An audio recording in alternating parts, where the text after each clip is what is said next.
Squidward is a depressed cashier because he's not willing to change himself. But what if he actually decided to improve his life and stop being the grumpiest squid in Bikini Bottom? This is gonna be a heavenly day. No more cashier duties at the Krusty Krab, no more yelling at SpongeBob and Patrick, and actual success as an artist. What would it take for him to stop waiting for something to happen and make it happen himself?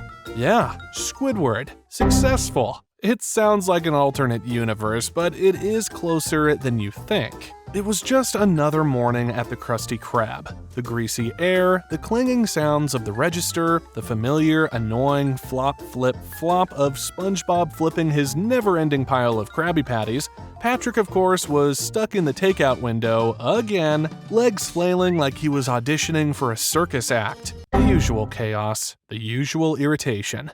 But today was different.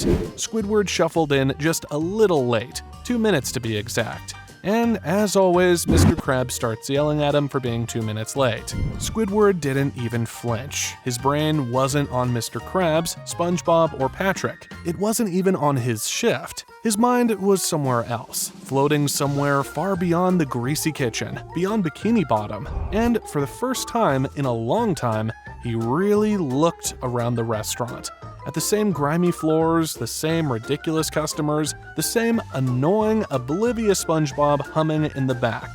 And something snapped. A thought crept into his mind. What if I just quit? I quit! But that thought quickly got smothered by the harsh reality of his life. He's broke. I'm all out of money! How is he going to afford rent and utilities? How will he pay for food? So he goes to his place and starts working like usual. But he can't get rid of this one thought. Am I going to stay stuck at the Krusty Krab for the rest of my life? He hated this. He hated that he was stuck here. But what could he do? He had no choice. That night, alone in his home, the thought came back again. It didn't matter how many times he tried to push it out. It stuck. It gnawed at him. The same old reflection in the mirror. The same pathetic self-portraits on the walls. The same failure day in, day out. What if it's not the world? What if it's me? The words hit him hard. He had blamed everything, everyone, but had he ever really looked at himself? The miserable job, the sad little life, he had let it all happen. He had allowed himself to be stuck. Shocking, I know. He realizes that his masterpieces of himself, his big-nose self-portraits, might not exactly be what the market is dying for. The next morning, Squidward didn't drag himself out of bed like usual. He didn't shuffle to the mirror in a fog of exhaustion. He stood up, stretched, and took a long look at himself. It was time.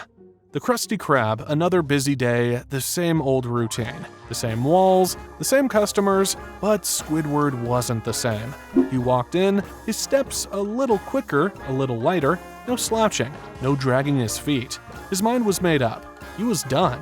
He was quitting. Before SpongeBob could say anything, Squidward just leaves. I quit! Right there on the spot. No 2 weeks notice, no dramatic speech, just a simple, I'm done.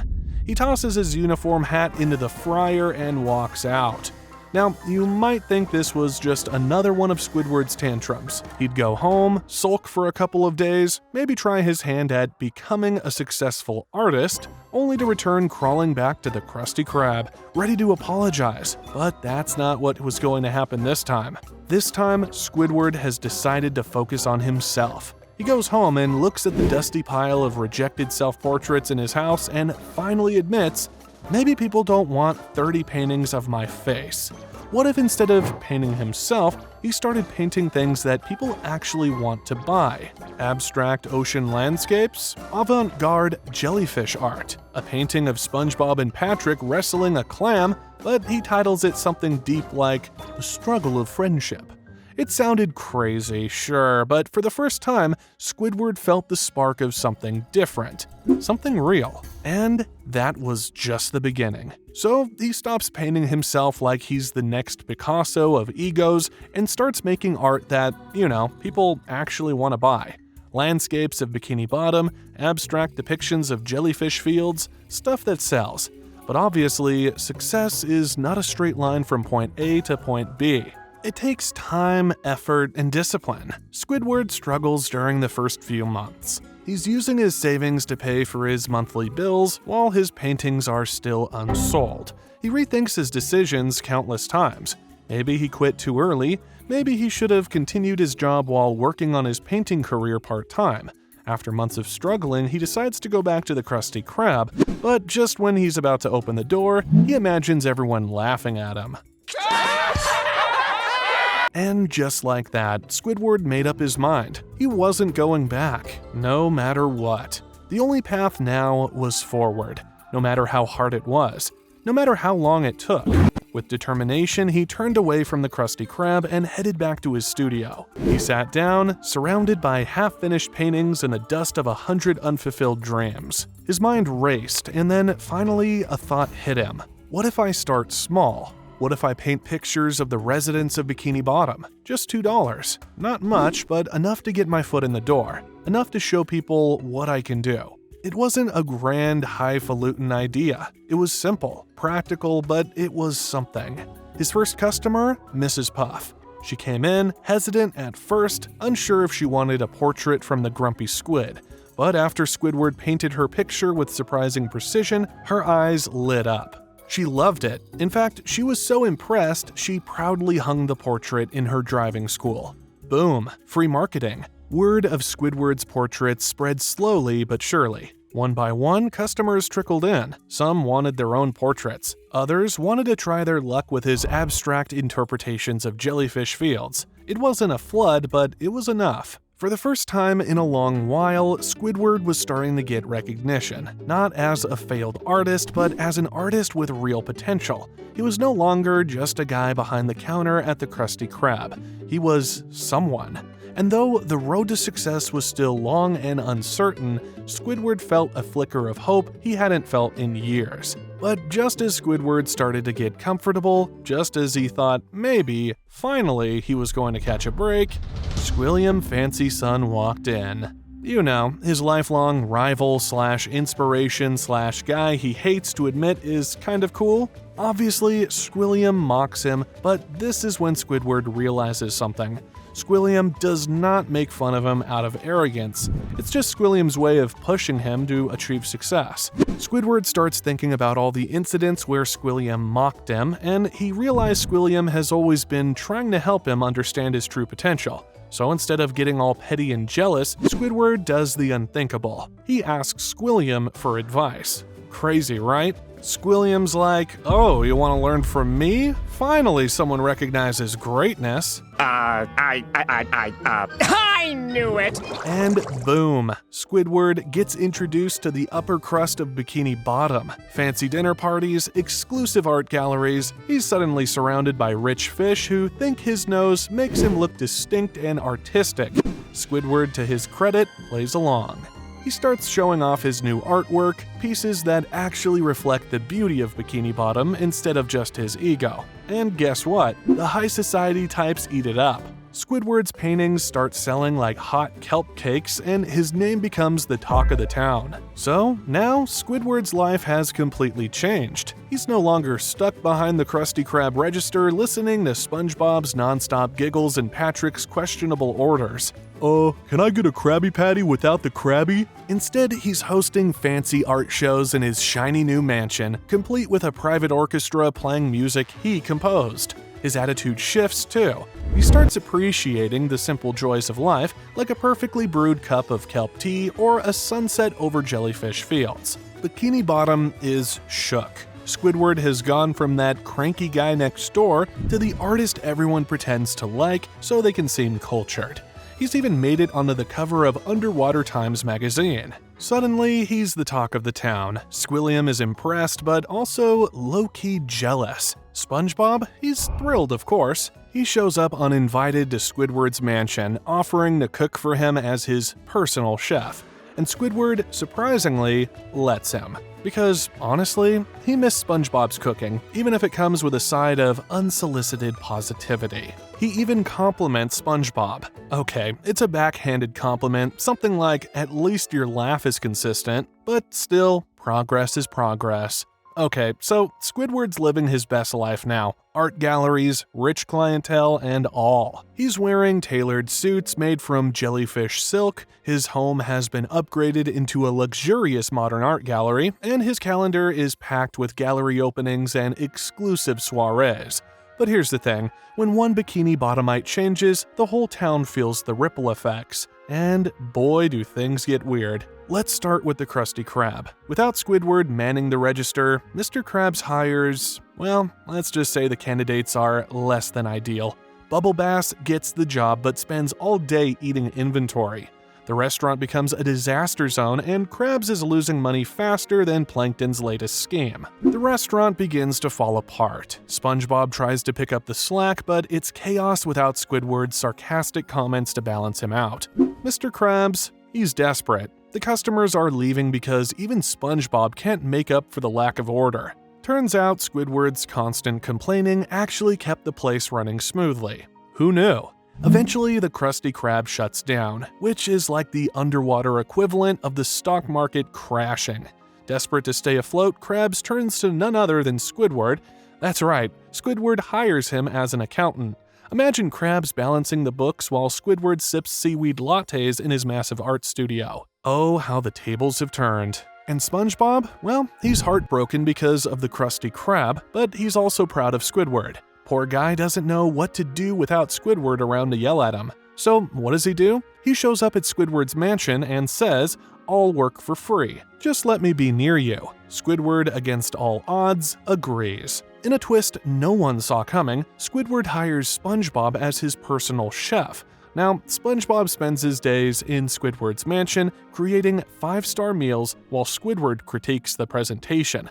It's a weird, wholesome dynamic. Patrick? He's still Patrick, but now he visits Squidward's mansion uninvited, lounging on the furniture and calling it modern art. One time, he accidentally sits on a sculpture worth more than Mr. Krabs' life savings. Squidward almost has a heart attack, but deep down he finds it amusing. Maybe Patrick's carefree attitude is rubbing off on him. And let's talk about Bikini Bottom as a whole. Squidward's success sparks a creative revolution. Inspired by his rise, other residents start pursuing their passions. Sandy opens a science and art fusion lab. Larry the Lobster launches a fitness-themed performance art series. Even Plankton gets in on the action, trying to sell chum bucket abstracts. Obviously, they stink, literally and figuratively.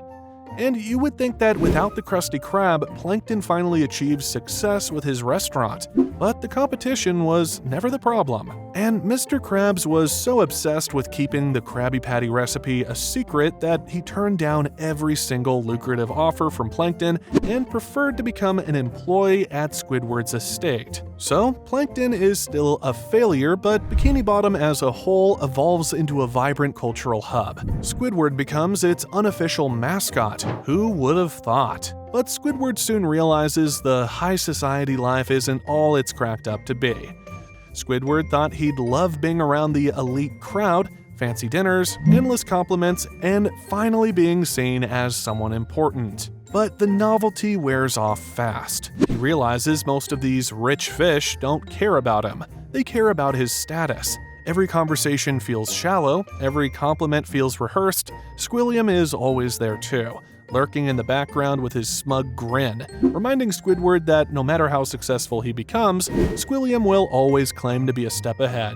He misses the simplicity of his old life. No matter what I've said, I've always sort of liked you! Sure, he hated working at the Krusty Krab, but at least it was predictable. SpongeBob's annoying laugh, Patrick's nonsense, they used to drive him crazy, but now he finds himself wishing for that kind of unfiltered, genuine interaction. His new world feels too polished, too artificial. He starts questioning whether this is really the life he wanted, or if he's just playing a role to impress people who don't even matter to him. Squidward finds himself yearning for something real. He starts visiting SpongeBob and Patrick just to hang out, not because he's bored, but because he genuinely enjoys their company. And when Patrick shows up at one of Squidward's art shows wearing a lampshade as a hat, it's the first time Squidward laughs in public without worrying about what people think. Of course, success looks great on Squidward, but only on the surface. But deep down, things aren't as perfect as they seem. For the first time in his life, Squidward has everything he thought he ever wanted, but instead of feeling fulfilled, he's starting to feel lost. And one of the biggest factors here is the pressure. Squidward's new reputation as Bikini Bottom's avant-garde genius comes with expectations. People aren't just buying his art because it's good, they're buying it because it's him. Suddenly, every brushstroke feels like it's under a microscope. He spends hours agonizing over every piece, wondering if it's good enough or if he's just a fraud riding the wave of high society hype. The irony? He used to paint purely for himself, but now that his work is successful, it feels less personal and more like a product. And one day, he realizes he has become the very thing he used to hate. He catches himself acting like Squilliam when he dismisses a young artist's work as derivative without even looking at it. The moment hits him hard. He starts to wonder if he's lost touch with who he really is, and if all the success in the world is worth it if it means losing his identity. One day, Squidward hits a wall. The pressure, the critics, it all boils over. It happens during what should have been the biggest night of his career, an exclusive art show at the Fancy Sun Gallery. Squilliam shows up, of course, and makes a snide comment like, "I see you're still painting for the masses, darling." Squidward tries to brush it off, but it sticks. During the show, a critic loudly declares, "This doesn't feel like art, it feels like pandering." That's it. That's the moment. Squidward snaps. He marches up to the microphone and says, "You know what? Maybe it is pandering. Maybe I'm tired of trying to impress people who don't even know what they want." Then he storms out, leaving the audience stunned. Back at his mansion, Squidward has a moment of clarity. He realizes that somewhere along the way, he stopped creating for himself. So, he makes a decision. It's time to go back to basics. He starts painting again, not for galleries or critics, but for himself.